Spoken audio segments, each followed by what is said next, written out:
Good evening, good afternoon, good morning, good whatever time it is, whoever you are, wherever in the world you might happen to be. Welcome once again to Nerd Week Live, the show in which we, the folks at Nerd Caliber, talk about nerd news that's happened over the course of the past week that we think is interesting, we think you might think is interesting, and let you know about some of the fun stuff that's going on out there. Or in some cases, sadly, some of the not so much fun stuff, Yeah, although, knock wood, there's a lot less of that this week. thankfully. I'm Rodney Brown. I'm the editor in chief of Nerd Caliber, first person shooter on Facebook, Burley underscore adopter on Twitter. Joining me again tonight, as he did last night, and again, rocking the hat. Byron, introduce yourself if you would. Hello, Nerd Caliber. It is it is I, Byron McNeil, aka Byron D0, on multiple facets of the interwebs, contributing writer, social media consultant, and overall content creator. Um, Glad to be here tonight to talk about some nerdy things. Always down to talk about that stuff. Um, Also do a little bit of art.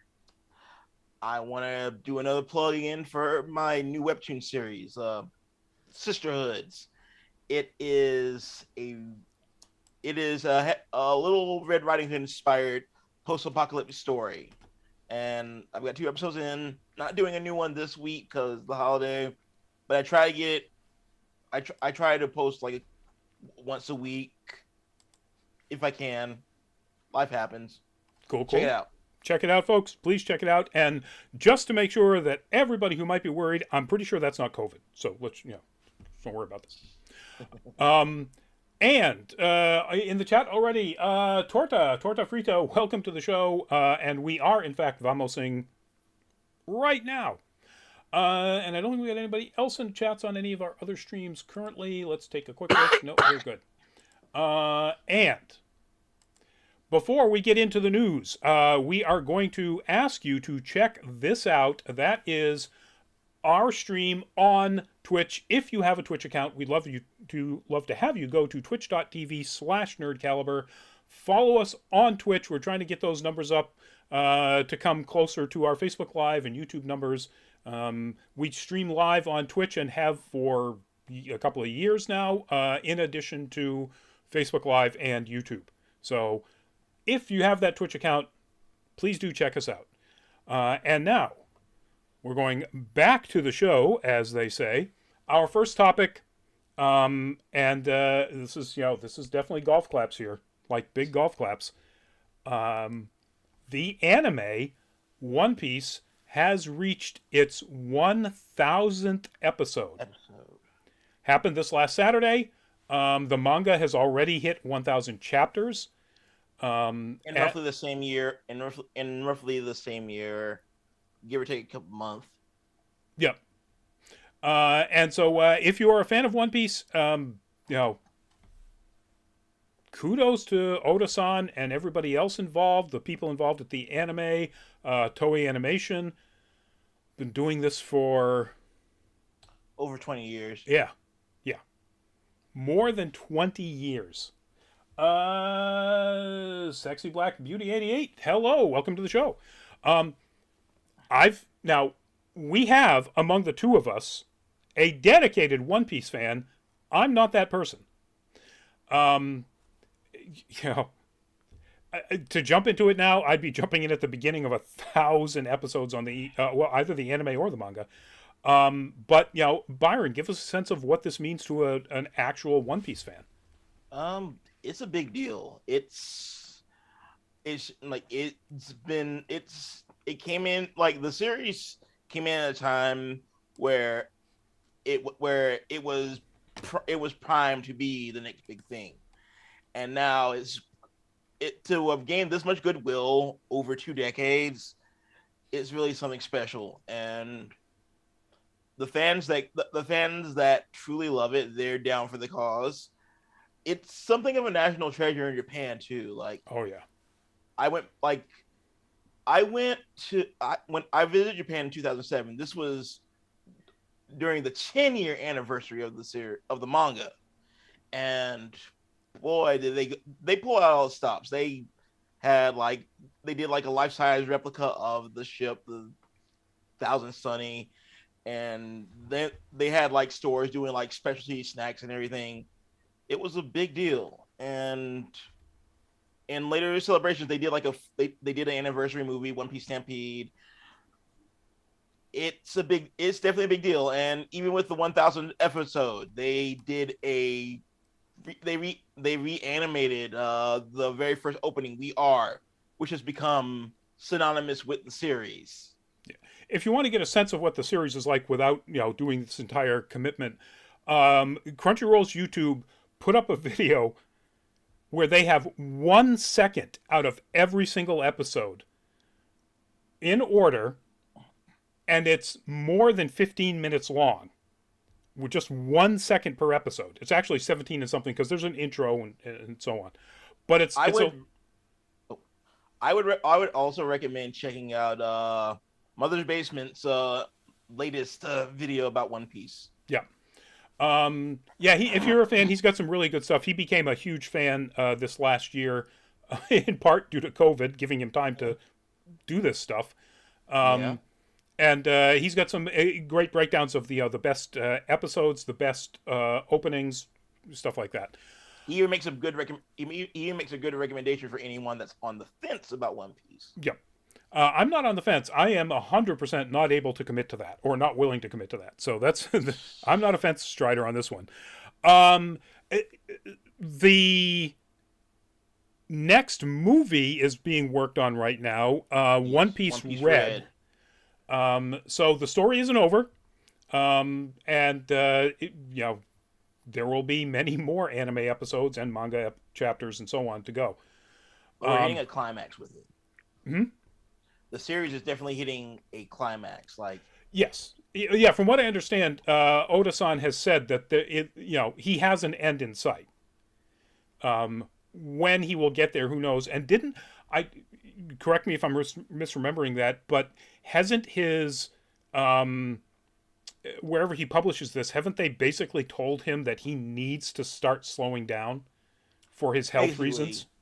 Yeah, he has gone on he's told his editors that he's willing to die for this series. Right. And they've said, we're not willing to let you die for the series. So yeah.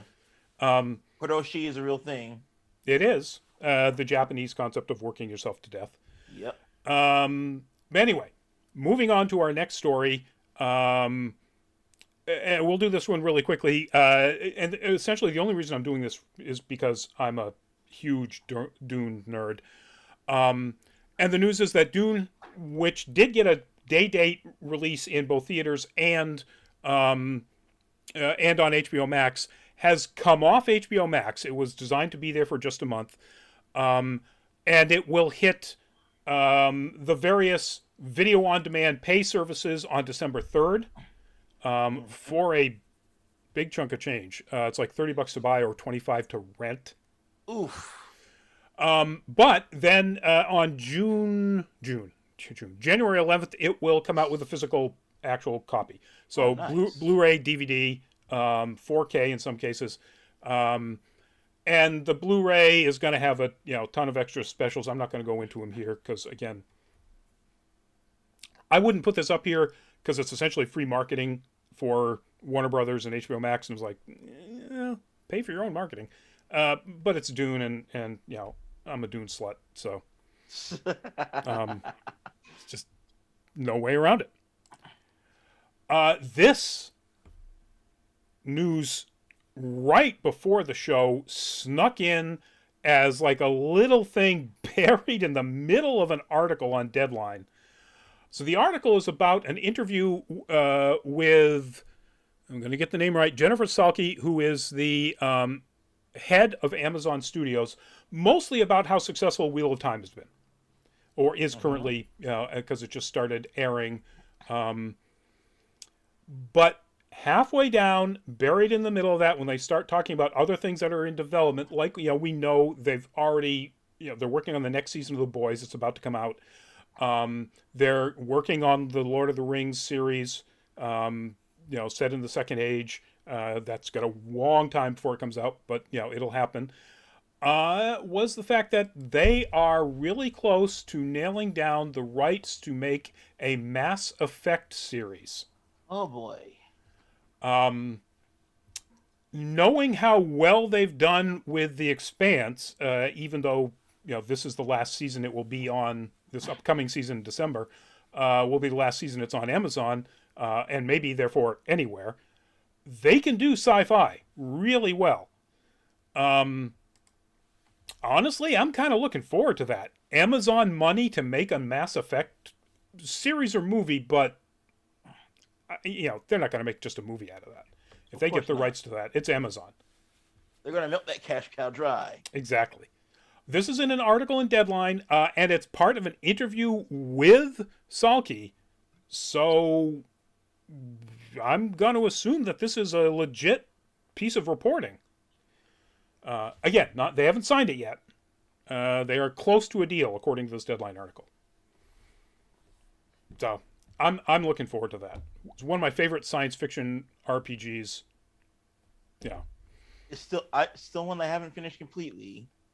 I Uh, keep hearing rumors. I do keep hearing rumors about the Legendary Edition for this generation. Well, the most recent generation before current the Legendary Edition. Legendary Edition, I don't know if it's for PS4 yet. So the Legendary Edition is on sale right now in an early Black Friday sale for Amazon Prime customers.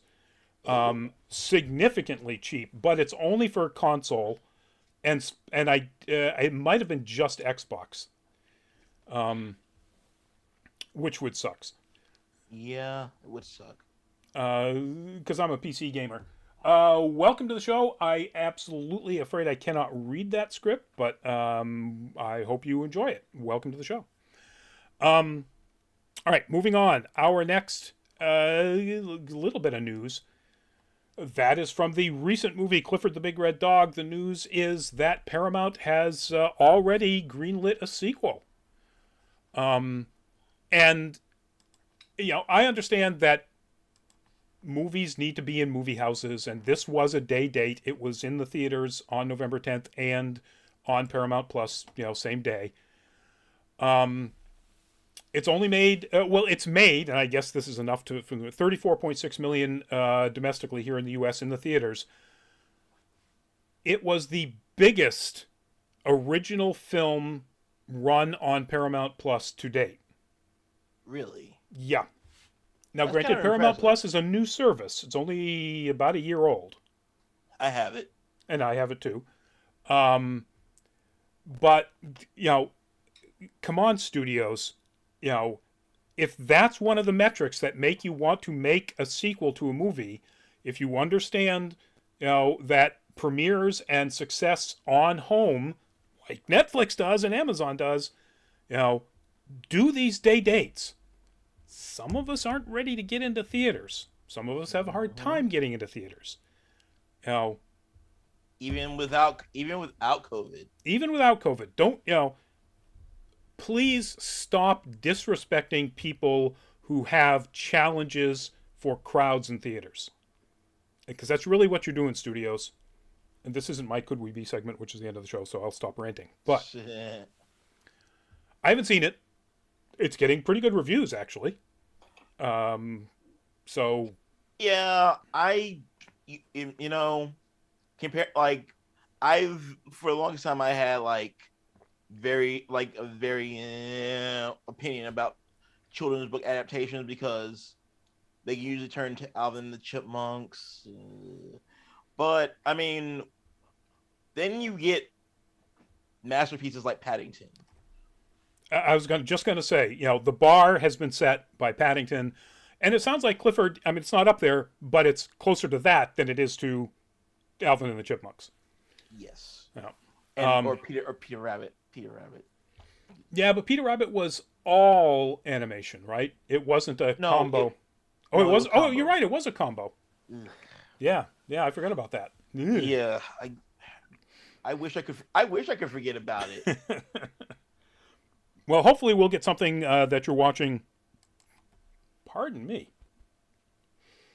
Coffee and pizza, interesting combo. We'll get you something that'll cleanse your palate soon for a review. Obviously they literally have just announced that there's going to be a sequel. There's not even an announcement about whether any of the cast from the currently running movie is going to be coming back. One would assume that they would, because everybody likes a paycheck. Yeah. All right. Speaking of a paycheck, although I guess that's not. Well, yeah, I guess it is.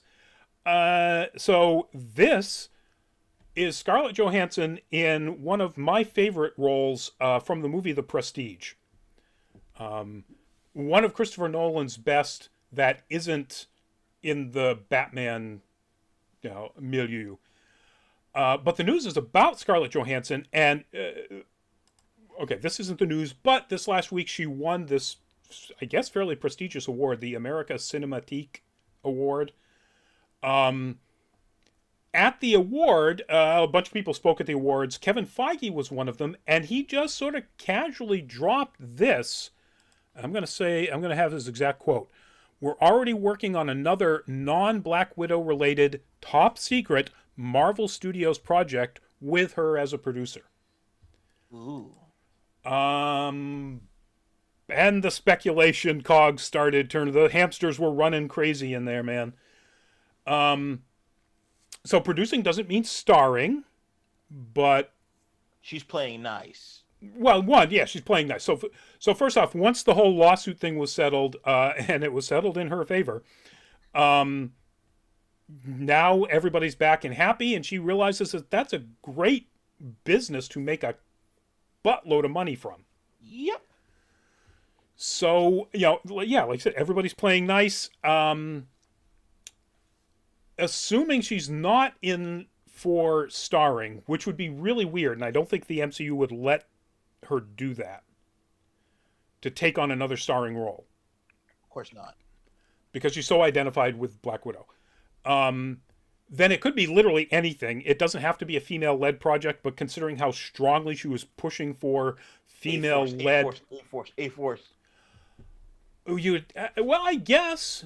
I didn't even think about that, but if you included Yelena as the Black Widow in A-Force, then yeah.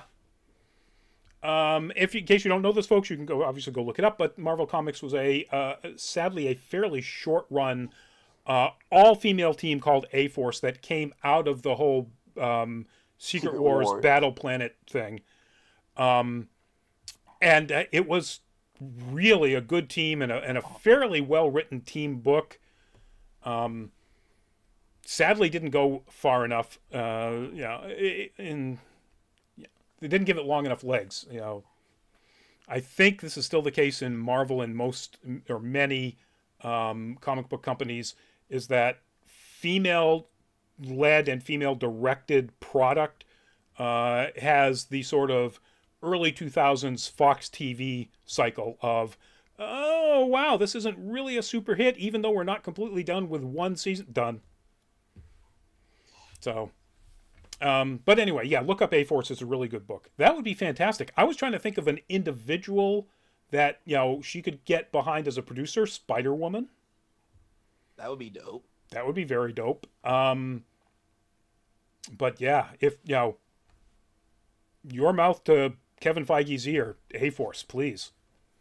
You already kind of got... Marvel. I'm available.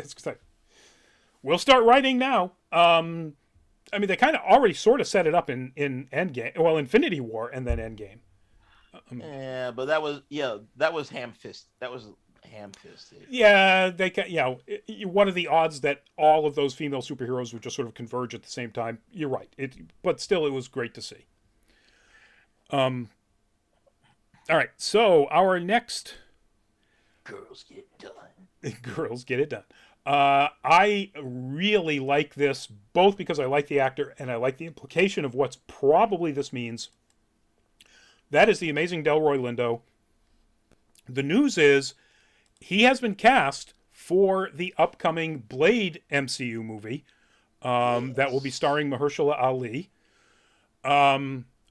We don't know what role he's going to be playing, but the speculation in this Variety article is that he might be Jamal Afari, who is in fact the comic book mentor and person who raised Eric Brooks, who raised Blade, where in the movie they changed it to a white guy, and it was played by Christopher Christopherson, Abraham Whistler.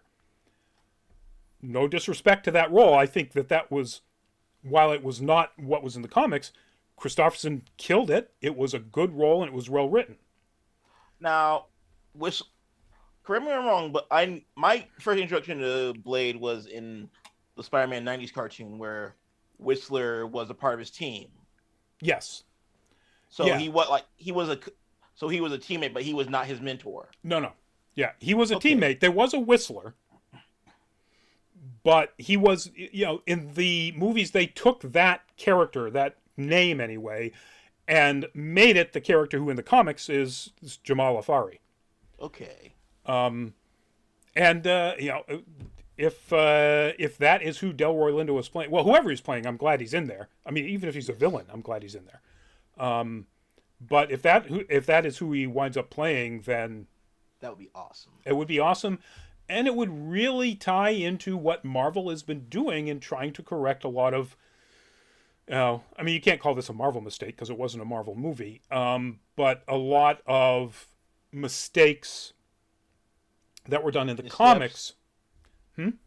Missteps, maybe. Missteps. Well, even mistake or misstep. I mean, that's not a Marvel misstep because it wasn't a Marvel movie. They licensed it, and whoever made the movie made those decisions. But they clearly they're doing it in. They did it in Shang-Chi. And they did a really good job of correcting those missteps in Shang-Chi. They did it in Black Panther with M'Baka. They did it in Black Panther. They did it in Falcon and the Winter Soldier. With Isaiah Bradley. Yep, by bringing Isaiah Bradley to the fore where he really should be. They've introduced that character and then just having it linger as in the comics as a. Well, that's not true. Again, his grandson is a very important part of the Young Avengers. But yes. Anyway, I'm just reminded of that picture that's been floating around of Kevin Feige giving Haley Steinfeld the stink eye whenever she was asked about the possibility of Young Avengers. It's just like, don't. He's like, do you like working? Yeah. Do you like working? Who was it? Somebody was asked, a question about upcoming MCU stuff, and they just went, I am not Tom Holland. Ain't gonna happen. I think it was Charlie Cox. No, it was somebody who's in something that's coming up, that is confirmed to be coming up. Anyway, it was whether or not this character is also appearing in other things, and they just went, nope, you're not going to get that out of me. All right, another piece of casting news. This is Natasha Liu Bordizzo. And this actress is going to be playing, according to this single source exclusive from Deadline, and again, if I've said they're usually dead on about this, Sabine Wren in Star Wars Ahsoka. Now, correct me if I'm wrong. She was in Guns Akimbo, right? Yes. And in fact, I think that's what familiar. this is from. Yes, this is a shot from Guns Akimbo. The Daniel Radcliffe insanity. Underrated film. Yeah, from what I hear, definitely an indie, but an indie darling. But she's also been in a series called The Society. Let's see what else in here. The Voyeurs, something called Detective Chinatown 2. Oh, Hotel Mumbai. So she's got some stuff under her belt. I really like the fact that this is confirming, assuming that Deadline is correct, that Sabine Wren will be part of the series. This leads to the speculation about whether Ezra Bridger is also going to be in the series, because at the end of Rebels, those two, Ahsoka and Sabine Wren, went off looking for him. So maybe. Be interesting to see if that's the case, who they cast for that. And again, it's the Filoni universe at this point, so those are all Filoni characters. Yep. It'll be interesting, I Uh, would be moved. it would be. I'm still hoping for Timothy Chalamet as Ezra. Ooh, I don't know. He's riding an awful lot, and who knows whether. Now, granted, if they were to introduce him in season 2, when he's probably done wrapping up Dune 2 or Dune Part 2, but he's also young, really in demand. I don't know. But that would be great casting. That would be solid. Or Dev Patel. Wow. All right, I can see that. I like that. Um, I think that would work out really well. Hire me, Disney. Casting suggestions, Disney department, please call Byron D0. Um, anyway, our next bit of news, this I think I'm very excited about. That is, of course, a screenshot from Death Stranding. The news is that Kojima Productions, Hideo Kojima's company that made Death Stranding, and Hideo Kojima, the genius behind Metal Gear Solid and all sorts of other things, Yep. has started a division focused specifically on music, TV, and film. Oh my. Yeah. So, Kojima-san's genius could be put into play here in either taking some of existing IP and making them, a movie, a TV series, or whatever, or coming up with all new intellectual property. Because I don't think that guy ever stops thinking of stuff. And the kind of stuff that makes us keep thinking because nobody understands it, but it's cool anyway. Yeah, I'm looking forward to being very Baby snacks. hmm? Baby snacks. Baby snacks. Yeah. I'm looking forward to being very confused about what any of these movies or TV shows are, but they will be hella cool. Uh, the, the, the, the, Oh yeah, we reported on this. I forgot about this. There is already a Metal Gear Solid movie being done at Sony, and I'm assuming that Kojima has nothing to do with this because that intellectual property is not under his control anymore. Never was, frankly. But Oscar Isaac is going to be Yes. starring. Yes. Make Oscar Isaac do everything, please. Now, and I mean everything. Like Queen Elizabeth, sure. Have him do a Queen Elizabeth movie. Why not? All right. Our last two bits of news tonight are about trailers. And again, this first one dropped just earlier today. And it's a hoot and a half.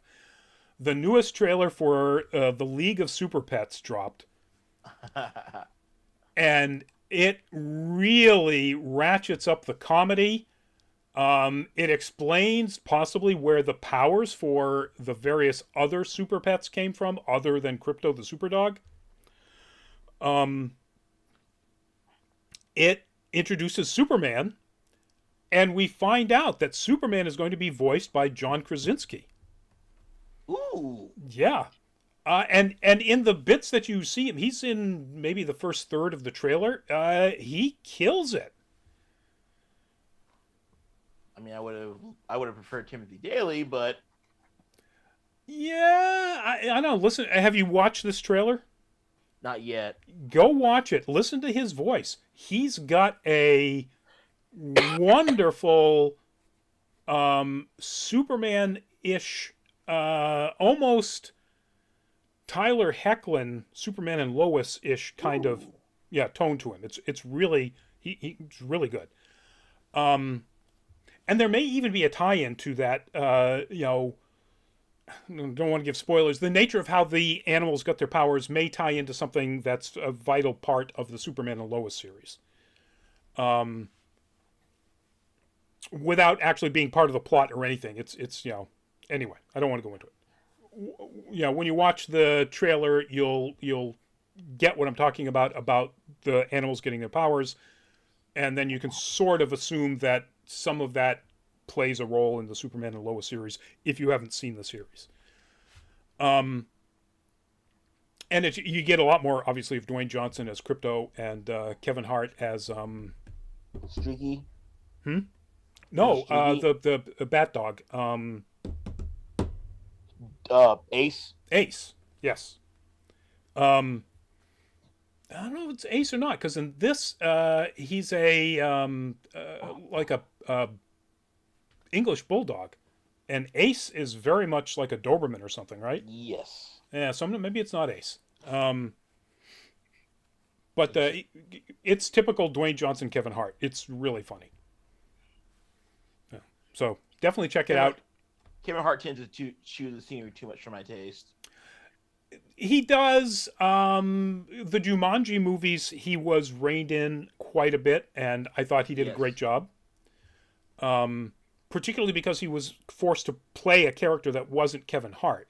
Mm-hmm. And I think he actually did a pretty good job with it. But yeah, he often, when he's just Kevin Hart, like what was the one, CIA? Yep. Yeah, that's a little, bring it down, Kev. All right, last topic, folks. The latest trailer for Spider-Man No Way Home dropped. So I know a lot of people, even among our regular viewers, don't often like to have us talk about spoilers for things like this. And they consider, stuff that's in the trailer spoilers, so they don't watch trailers. So this is our last topic. When you see the Patreon thing come up, you'll know we're all done.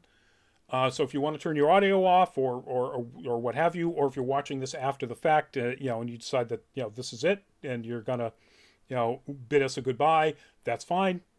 Whatever works for you. But we really, really get to see that, in fact, Green Goblin, Electro, Lizard, Sandman, Doc Ock are all definitely in this movie. There's now no question whatsoever. Electro looks. I'm sorry. We just need one more. Well, yeah, and there's a lot of rumor about whether may or may not have that 6-1 in the form of the other Goblin. Well, that's true, or it could be Adrian Toomes. It could be the Vulture because he was teased. Him and the Scorpion, the guy who's supposed to be Scorpion, was teased in the end of Homecoming. Of Homecoming. So, but those 5 anyway are absolutely 100% clearly represented in multiple shots in this. And yes, there is a shot where there is a different looking person in all green on a goblin glider. Because there is the straight up armored Willem Dafoe, Norman Osborn Green Goblin. That's in here. They alluded to it with the previous trailer with the pumpkin bombs and the laugh. You see him, no question. And I gotta say though, I really love what they did with Jimmy Foxx's design for Electro. Yep. So this is clearly a different looking Electro. Obviously, the idea is, unless you've completely not heard anything about it, Spider-Man and Doctor Strange break open the multiverse, and villains from different spider universes apparently come in. And so the Lizard is the Lizard. As disturbing as that look is, it's the Lizard from the Amazing Spider-Man movie. Sandman, apparently from the Raimi movies. Electro is different. It is still Jamie Foxx, but he is wearing a framework, almost like a Whiplash kind of framework, to control his electricity or generate it But when the power, comes up to its full ability, he's got these sort of like electrical lightning bolts that just radiate around his face from part, Yes. and it looks like Electro's mask. It's not the blue energy being, Dr. Manhattan, with a gap in his teeth. Yeah. That was in, sadly, in Amazing Spider-Man 2. We don't talk about that one. Yeah, we don't. I mean, honestly, if but if we were to talk about it, I would say they were trying to that particular imagery of him reminded me more of the 2000s CGI series that was on MTV. Oh, God, yeah.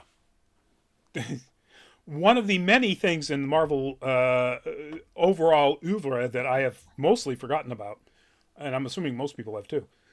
Yeah. And of course, if you're the kind of person who watches these speculation videos or analysis videos or so on, it's probably there was probably a different version of this trailer that was made. The rumors are that there were, a half a dozen different versions, some of which included Tobey Maguire's Spider-Man and Andrew Garfield's Spider-Man. The version that was released in Brazil continues the shot where Sandman, the Lizard, and Electro are sort of attacking in this big scaffolding with, Tom Holland's Spider-Man coming at them. And it continues it for just a couple of more seconds than what we get in the American trailer. And in those couple of seconds, you see the Lizard's head get pounded like backwards by nothing. Just suddenly he runs into an invisible wall. Or somebody CGI'd out possibly his Spider-Man, Andrew Garfield. Yeah. Um, That would be awesome. and so, apparently they are not going to confirm the appearance of Tobey Maguire or Andrew Garfield literally until the movie is like about to drop. But boy, does it look like it's really there. Well, I mean, they have to give us some reason to actually watch the movie. Yes. Um, it's a Spider-Man movie made by Marvel with Tom Holland.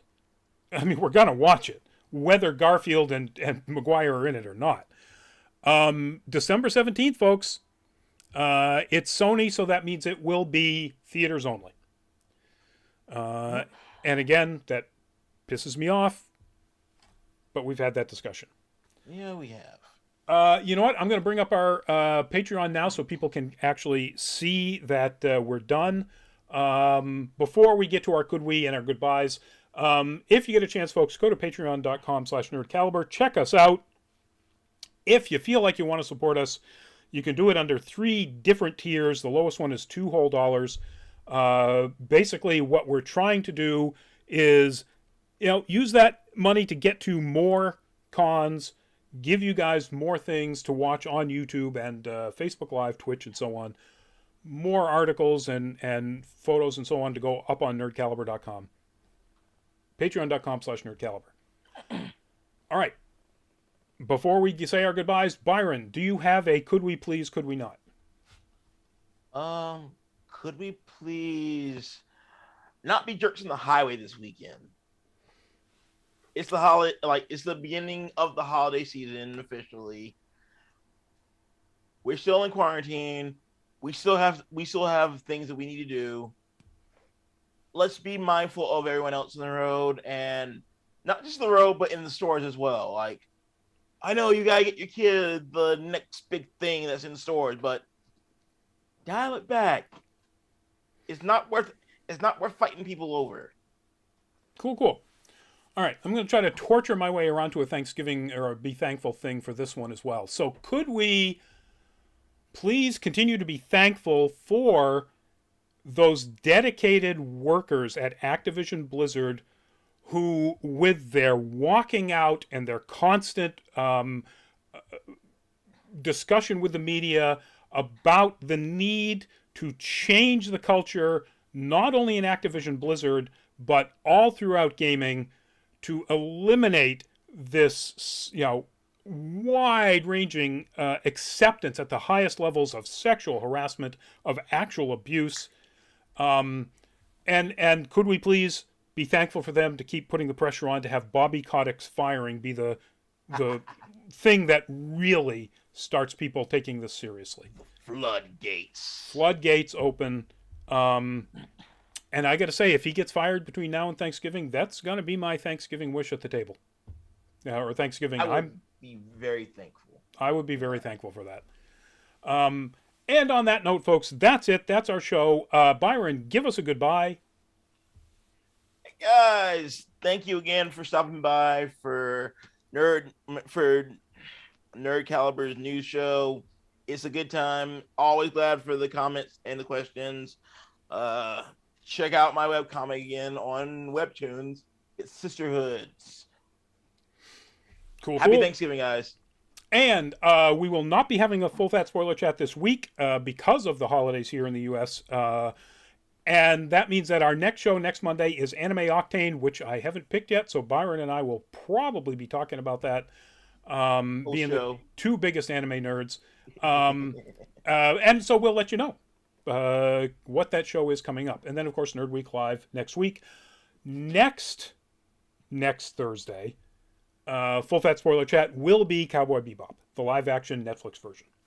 So we'll see you at one of those upcoming shows. We'll see you, Mr. Krakowian, coming in just right at the end, right under the wire. Welcome to the show, and goodbye. Have a happy Thanksgiving.